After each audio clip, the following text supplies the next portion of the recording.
Good morning.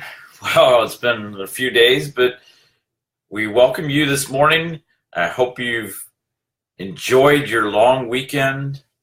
As we go into this celebratory time, hundreds of thousands of people go knocking on doors and seeking a trick or a treat, maybe to give a trick, to get a treat. Sometimes they get a trick first, then they get the treat.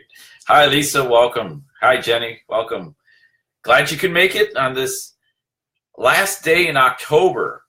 So as I'm thinking about this whole effort of going to doors and knocking and saying trick or treat, I think there's a lesson in there, an item that we can take away in our own dream, in our own effort.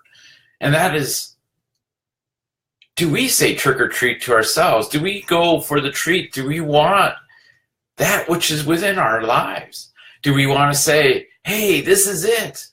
This is what I want to do. This is what I want as effectively. Or do we just kind of go along and say, well, whatever happens, happens. So we look more for the trick.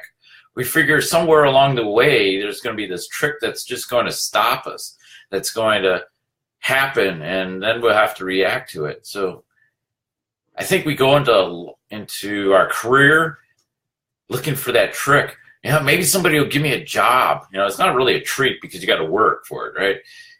So what is it? What's the trick? What's the thing that's going to say, okay, we're not going to do that anymore. We're not going to go for the thing that brings us pain. We're going to go for the treat. We're going to go for the thing that brings us joy. It's going to bring us happiness. It's going to bring us an experience. I think we don't go into our career going and say, I want an experience. I want this thing that really entices me. Now, some people do. I'm not saying they don't, but sometimes we get into our circumstances, the family and running them around. As somebody mentioned the other day, every day they do their 100-mile run, school run. They're driving around the kids to the various activities. And in the meantime, what are they doing for themselves? Well, not much, because they've got to be at this person's practice, this child's practice, or sitting and waiting to pick them up and take them to the next one. Divvying out all that work at mid-afternoon into the evening, so that they can develop, so that those skills can come forward. Or sometimes we push on and say, well, you got to take an instrument, you got to have some after school activity. It'll build you.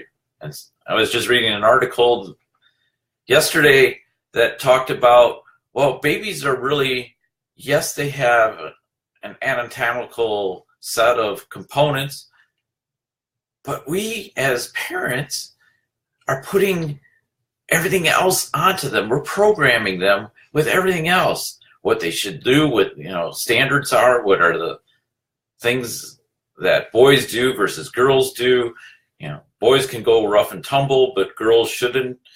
So we tell everybody, influence everyone around us what they should do, but in the end, as we get into developing something of ourselves to leave to our children, to leave to others, to help them get ahead, because we have this feeling within ourselves to be more.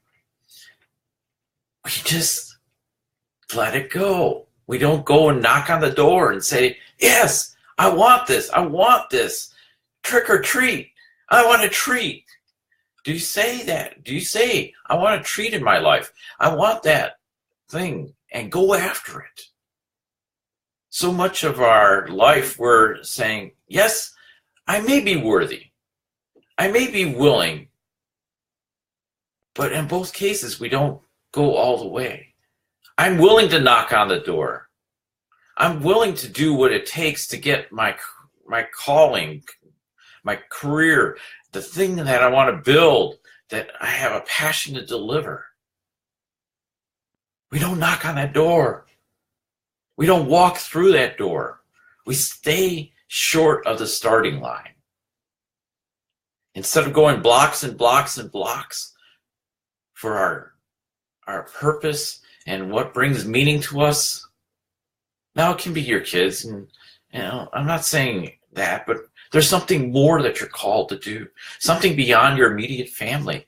And if you don't tap into that, like most people don't, they're left behind, feeling inadequate, feeling, oh, so-and-so had a great life. Look at all they did. One measure that sometimes people look at is, oh, look at that long list on their obituary. But in the end, that long list doesn't really speak into what they did. Yeah, they were on many boards or they were involved in many activities, but what did they personally touch?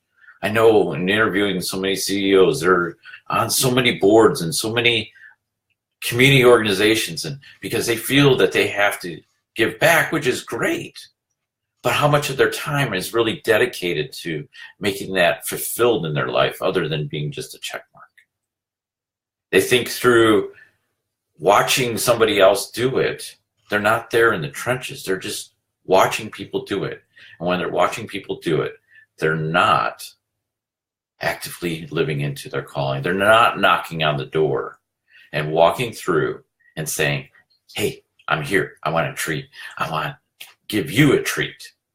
I want to deliver this because this brings me joy, brings me meaning. As entrepreneurs, as people who want to seek that point above and beyond, let's work today to knock on the door for our treat that's been waiting for us to claim and say, today is the day I do something for myself that brings me the value that I want, that I need, that I'm called to be. Let's find that freedom to take that step today. Be well. This is Joe Dutkiewicz, and I love people along to that next level to help them think into what it means in their life that they can do with one small step. Be well. Take care. See you soon.